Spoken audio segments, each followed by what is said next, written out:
Hi! Thank you very much for tuning back in. My name is Fonny. In my channel, I talk about my houseplants and my Hoyas. Today, it is a topic that I wanted to share with everybody, especially a friend of mine who are really into plants. She suggested me to do this type of content. Today's content is related to grow light. I am really excited to put into the content in this video. Particularly, these are all of the information that I wanted to know 1 year ago when I started searching for different types of grow light option.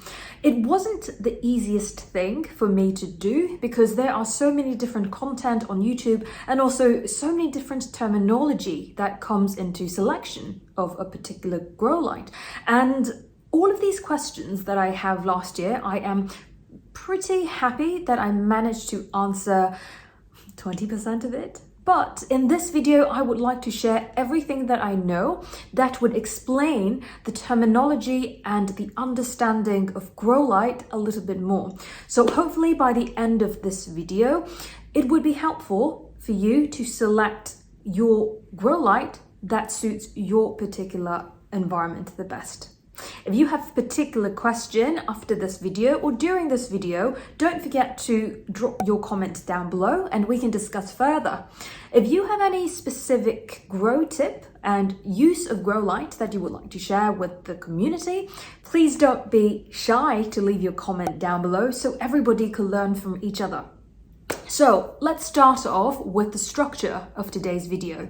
In order for you to understand the basics all the way to answer the questions by yourself, hopefully after watching this entire video, I have broken down into 4 parts. First is the basic terminology that you will come across when it comes to selection of grow light.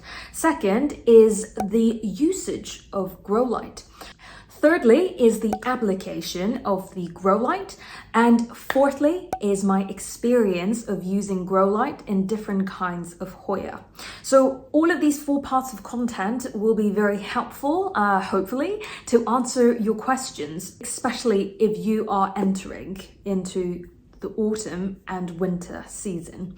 I am having a great hit on this particular point because where I live, it starts getting dark from probably 4 and it will only go more and more dark in the coming months. So hopefully this will be the great timing for you to select and even to determine if you actually need grow lights.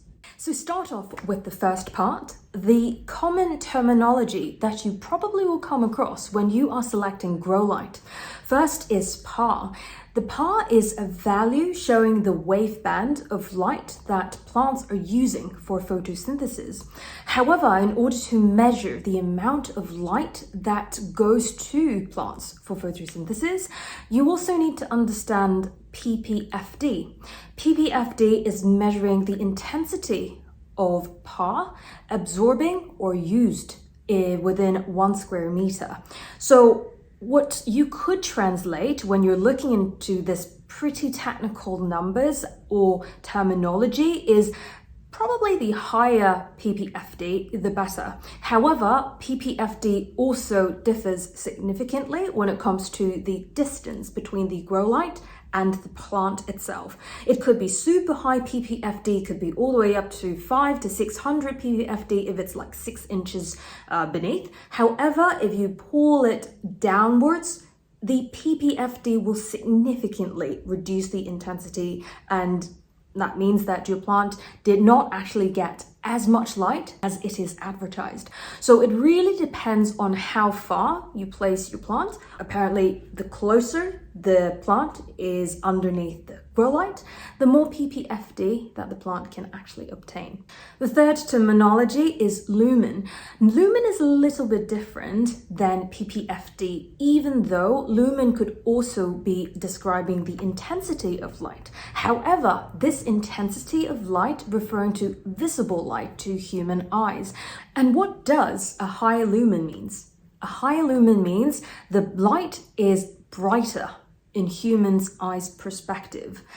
I don't really know how correlated PPFD and lumen are, but from what I could expect is when it's higher lumen, you could potentially think that it has a relatively higher PPFD.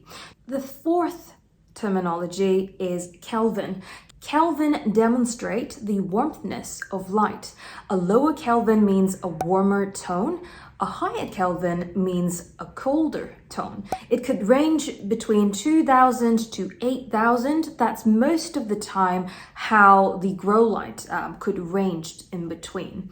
And also color spectrum. So most of the time when I select grow light, I want to have a full spectrum, which means it has all sorts of color within the same light, because different color will have different functionality for the plant itself.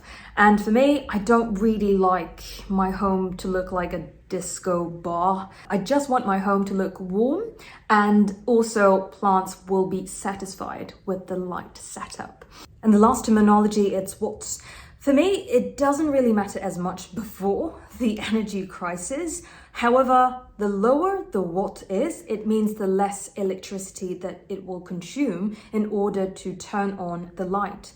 Most of the LED light will have a better energy saving function. So a really bright LED light could still have a pretty low watt.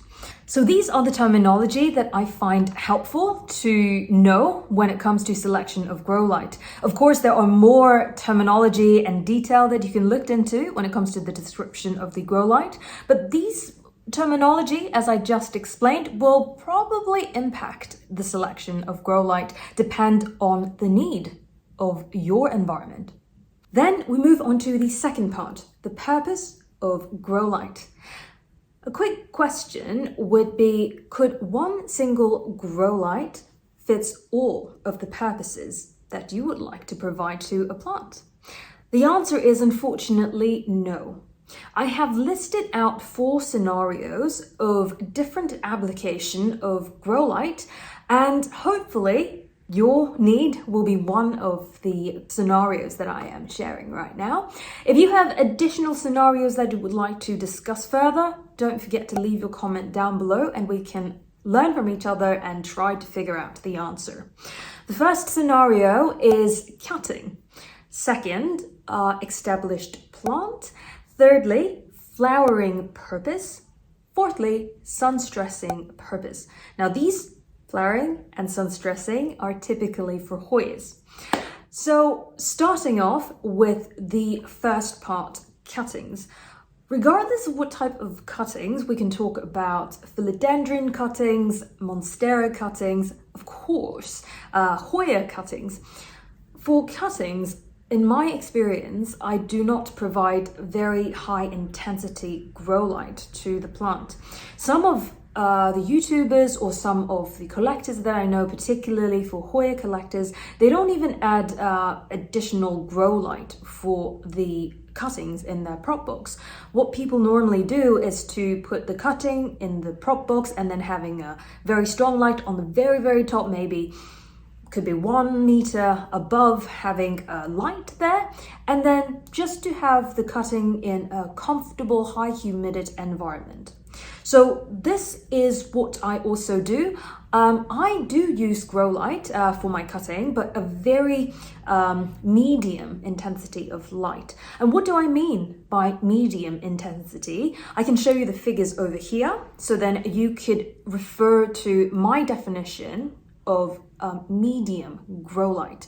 These information will be helpful for you to find a relevant grow light that is available in your location.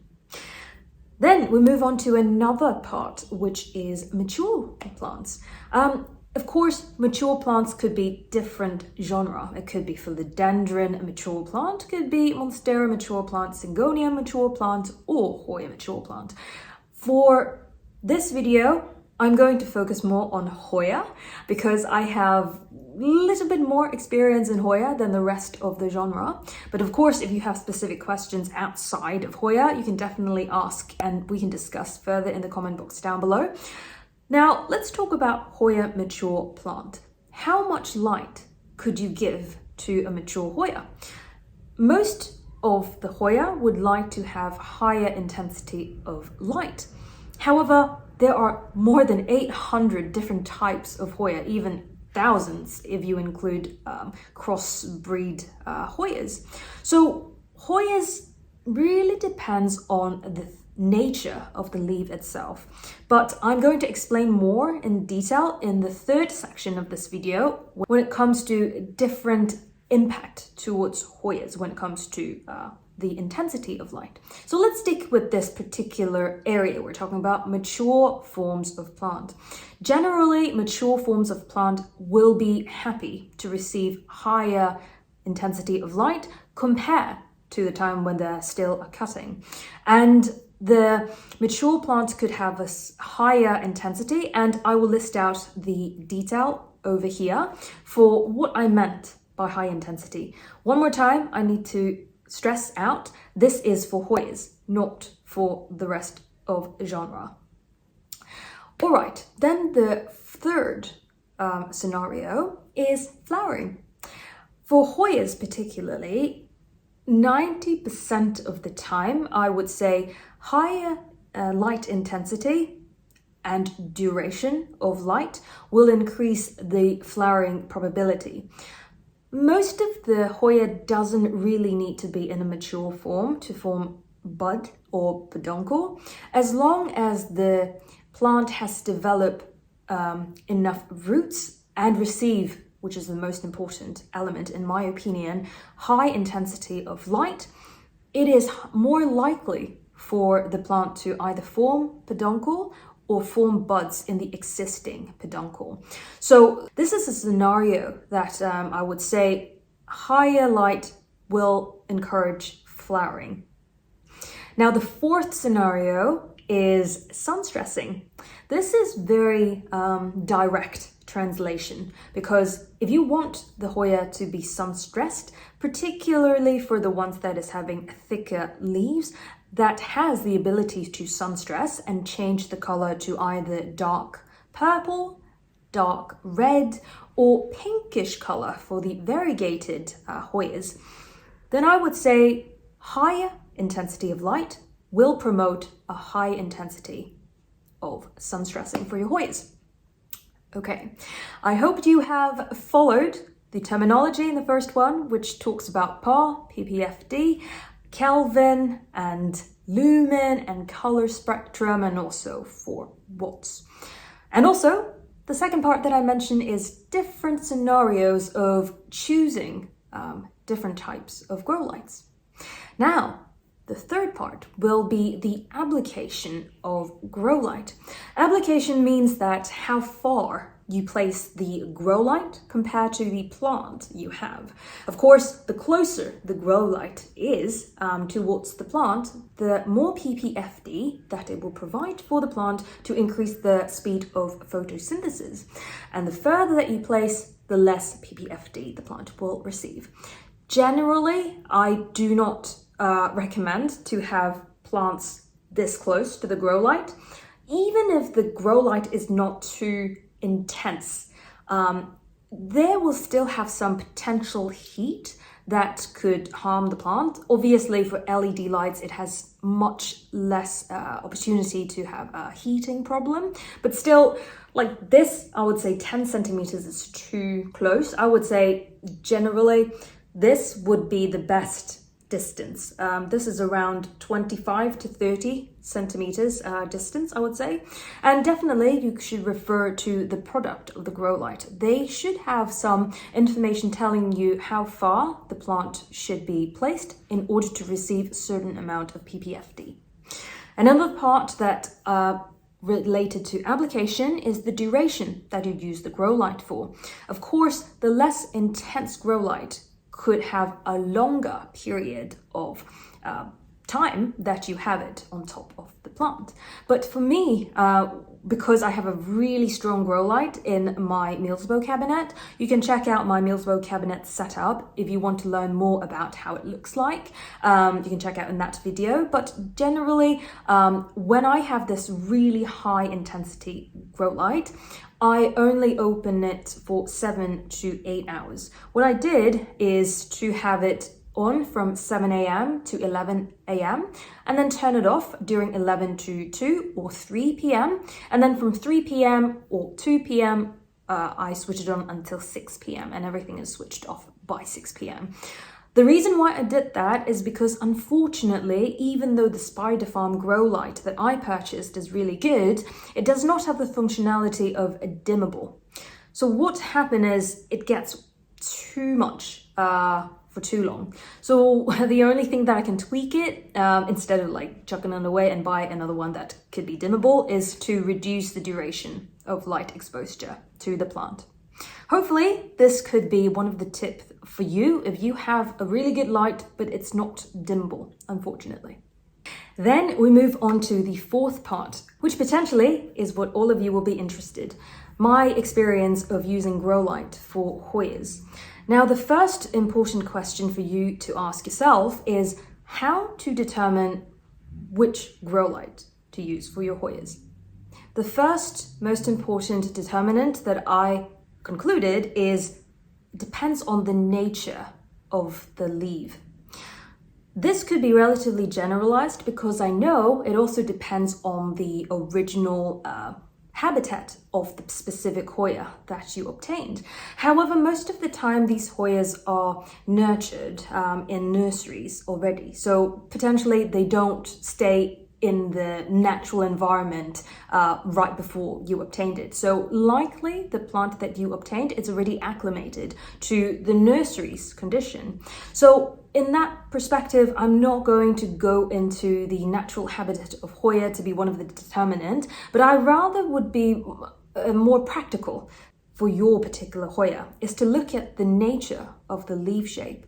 Most of the time when the Hoya is having thick, succulent leaf, it takes light much better than the thinner ones. Some example could be Hoya Sunrise, and that is definitely a very typical sun-stressed Hoya. I would say Bakoensis, it's also having thick leaf nature, and also Hoya Carmelae, it's really small but thick leaf shape, and could also be Scortagini. You see that Scortagini has really deep purple coloration when it comes to the sun stressing ability. So you probably are questioning, what do I mean by thick leaf? Just to give you an idea, it's not absolute accurate measurement, but just to give you an idea, in my opinion, what meant by thick leaf. It could be around 2 mm thick for each leaf. That I would determine it as a thick leaf Hoya. Now, another part would be the thin leaf Hoya. Thin leaf Hoya example could be Danoensis, Camanulata, and Decipulae. Those Hoyas that you see that it completely dehydrated after 2 to 3 days of shipment, those ones are thin leaf Hoya. Potentially it's just like paper thin, that you can't even measure how thin those leaves are. And for thin leaf Hoya, you don't really need really high intense light. I would say the medium light, it's more than sufficient for these thin leaf Hoya. The reason why I said this is because I do have some negative experience from putting these thin leaf Hoya under my Spider Farm grow light. I have some footage for you, so don't leave until you watch the entire video, so then you can see all of the example I show you in real life of the plant, that how that looked like when too high of an intensity of light has applied to these Hoyas. Now, the last part of this video, I would like to show you a close-up of Hoyas that I have, comparing, providing them a medium light and a high light. How do they look differently? So, as I have listed out here, these will be my reference detail and measurement of medium light. And over here, you will see this is the definition of highlight. These are only reference point. Of course, you can have an even lower or more medium low light compared to these detail over here.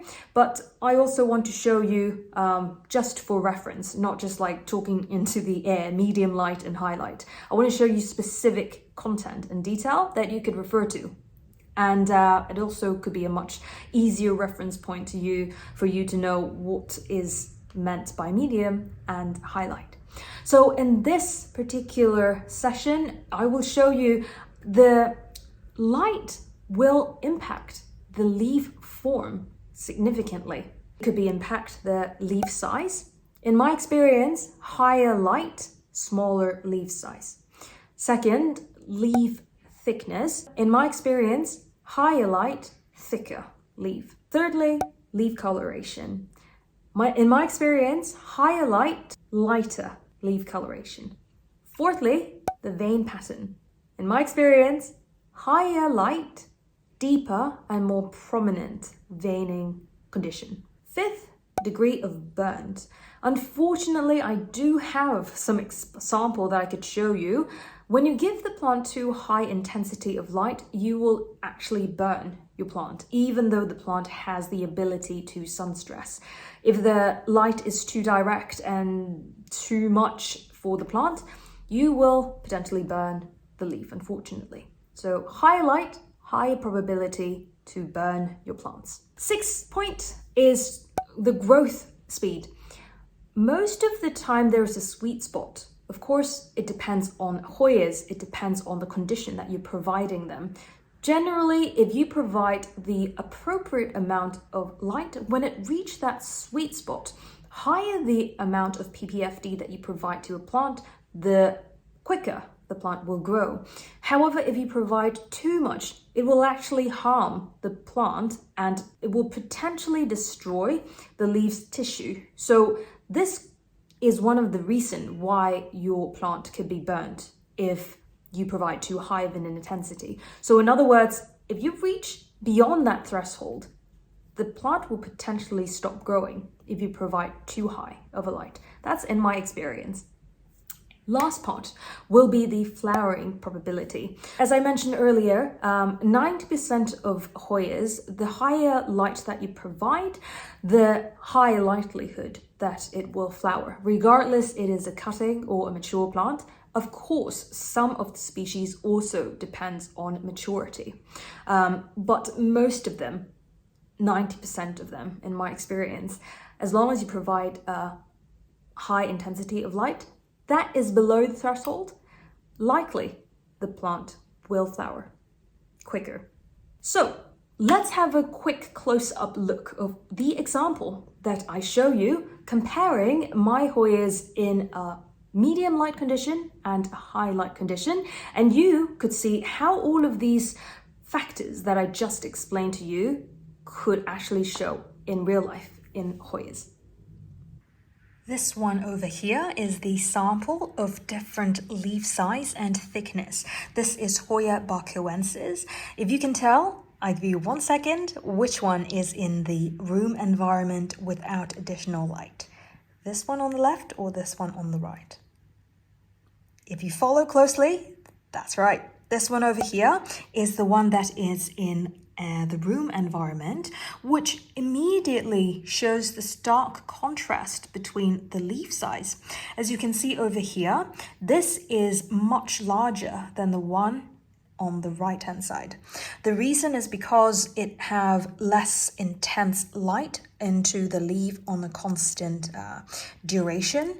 This one I put it right next to the south facing window. As you can see, the leaf size is almost 2 to 3 times larger than the one that I have in the Meelsbo cabinet, which has constant strong light in this particular Hoya. You can see that this Hoya is very, very compact when it comes to the growth pattern. All of the nodes sticks really close to each other. Comparatively, this one, it also grows pretty close, but it's not as close as the one in the Meelsbo cabinet. And you can also tell the thickness of the leaf shape. This one here is pretty thick. Bakoensis has pretty thick leaf.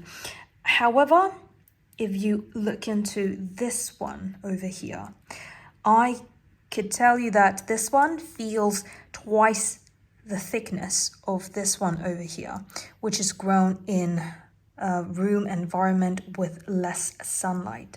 So in this specimen, it demonstrates that both the leaf size and also the thickness of the leaf will be impacted by the intensity of light it receives. When it comes to the flowering, good news of this one is this one over here also have a peduncle that constantly bloom. If you can see over here, let me try to focus. You can see that this one is a bud that has bloomed 2 times already, and it is also pushing out new buds in the same peduncle. So it doesn't really impact as much when it comes to the ability to flower. However, I would say that the one in the Millsbow cabinet having constant light has much more peduncle that has grown. As you can see, this one over here is a peduncle that has existed since before. This is a new bud that has pushed out, and there are some nice mealybugs. I will have to clean that up. And you see that this is a plant with more compact growth, and also it has higher ability to push out flowers, but it doesn't mean that shorter duration of intense light will hinder the ability to push out flowers. It's just that for this specimen is not as much as the one with constant light. Here you see the side-by-side comparison of Hoya Davidcummingii from the same plant that I have potted separately. This one on the left-hand side is in the room environment. There's no additional light that has been added since I put it out maybe around a year ago. You see that the leaf is comparatively significantly darker, and the right-hand side, this one, is the leaf coloration of the ones inside the Millsbow cabinet with high intensity light. You see that this is significantly different when it comes to the side-by-side. And another point that I want to stress out is this particular sample does not impact the flowering ability, because this one you can see, even though now it's in winter or autumn time, it also have flowers flowered in the room environment without additional light. And the same as the one I put in the Millsbow cabinet, it constantly bud up, and also more over here. So it doesn't really have a difference when it comes to the ability to flower, but particularly for Davidcummingii, as you can see here, the coloration side by side is pretty different. Here is an example of highlight impacting the leaf vein. This one here is Hoya Picta. The leaf that I'm holding right now, you can see that the leaf is having a very strange deep veining condition over here.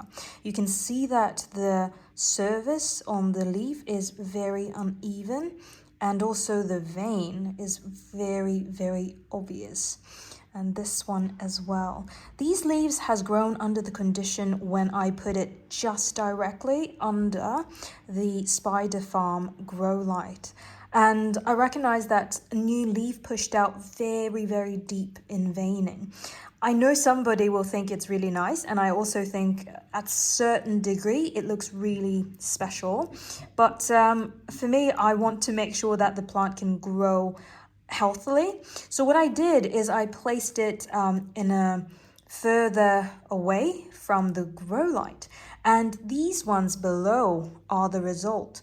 You can see that the leaf itself, it's still very small because it still received that highlight situation, but it's not as much direct, strong grow light. You see that comparatively, the surface is much smoother and the coloration is slightly darker as well. And for me, I like this texture much more. You can also see that these ones are much thicker on the leaf thickness, and these ones are much thinner. These ones, because it's Picta, it is very succulent on the leaf.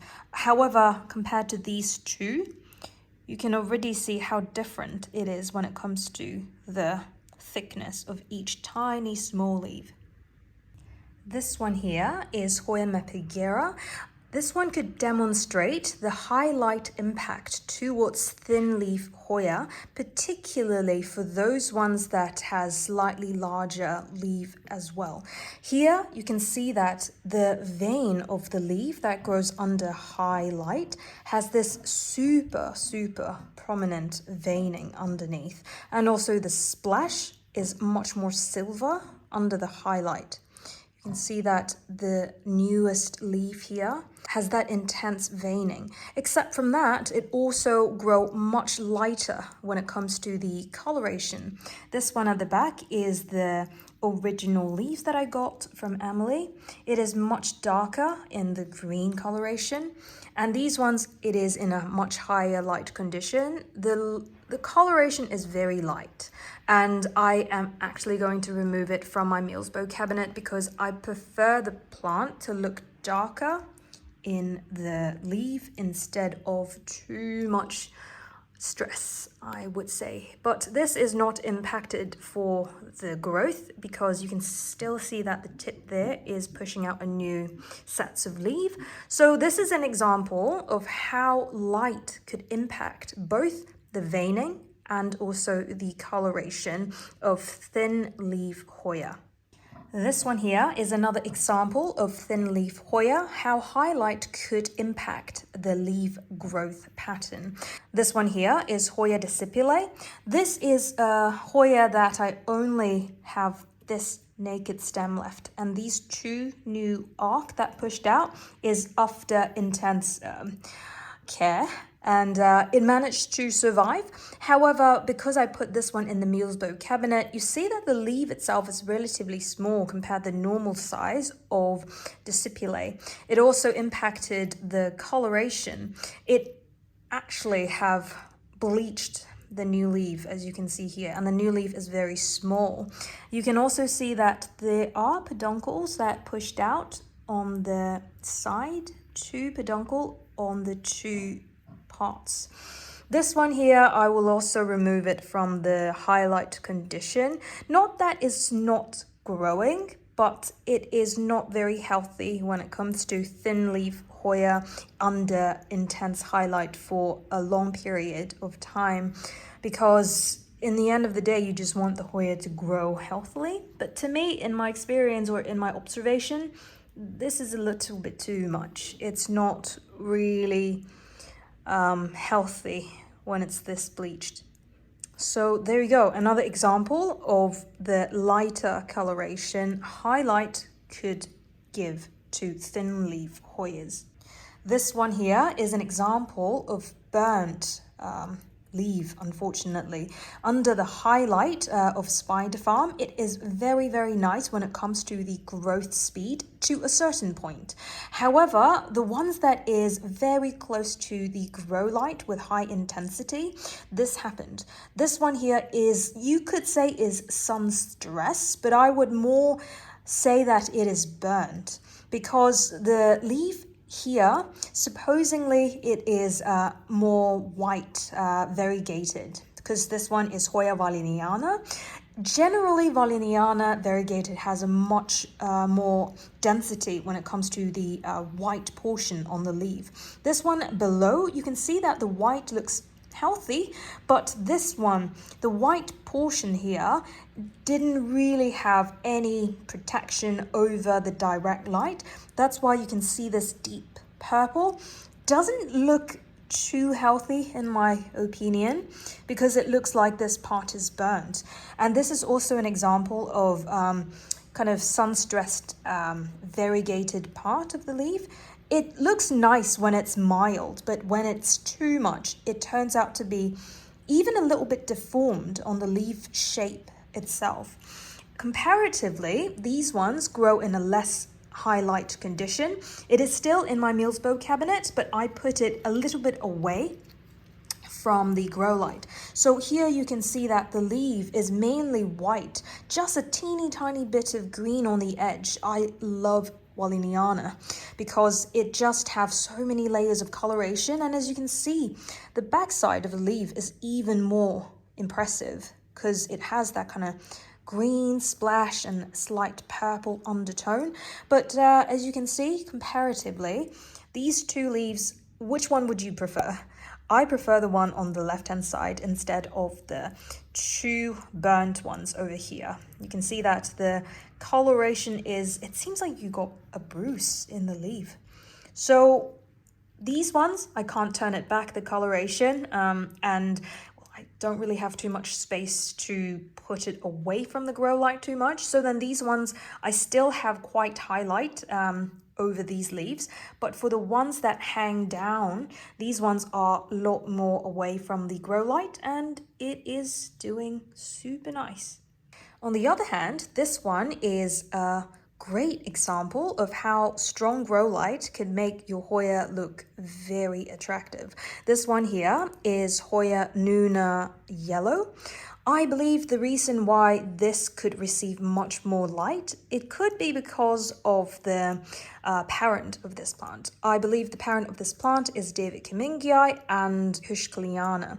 Hoya is a very light resistance plant in my experience, and also Davidcummingii is pretty resistant towards high light condition. With the genetic of the two, you can see that these sun-stressed leaves are much more healthy.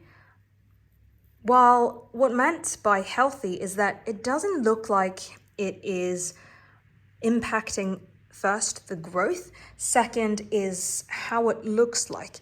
It doesn't look like it's burnt or anything, it just looks like it has a very nice deep purple color on it.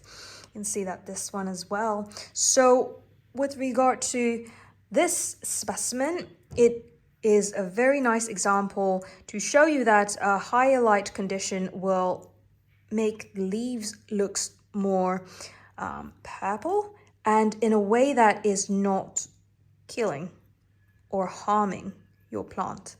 And also the tendrils comes out much more purple, you can see, and comparatively to the older ones, these ones are more green. So yes, this one is a great example of how highlight could actually change the sun stressing coloration. This one over here is the example of Hoya Leytensis. This one on the left-hand side is the large plant that I have kept in my room environment. No additional humidity, no additional light, and no additional heat provided. And this one on the right-hand side is the one that I put in the Meals bow cabinet that has flowered much faster and much more than the ones that I have outside. So start off with the impact light could provide to this particular example. You see that the leaf shape, first of all, is much larger than the one that is grown in the Meals bow cabinet. You can see it side by side. The one outside with less intense light has maybe 3 times the size of the leaf that grows in a high light condition. Except from that, there's also sun stress of these ones that is inside the Meals bow cabinet. It has a rim of sun stressing of the Leytensis. This one is not too bad in sun stressing because the leaf nature is pretty thick, and with this particular nature, higher light won't hurt the plant as much negatively. And with regard to the sizing, yes, I already mentioned this one is around 2 to 3 times larger for the ones with less light. And this one also have another impact that I would say just on this specimen that I showed you compared to the other ones is that this has not flowered yet. None of the existing peduncle has pushed out active buds. In fact, the peduncle that comes with this plant actually fell off. Just a little bit of background, how large of this plant was before. When it comes to me, the plant was around this size, so it's just this big, and the plant has grown this much over spring and summertime.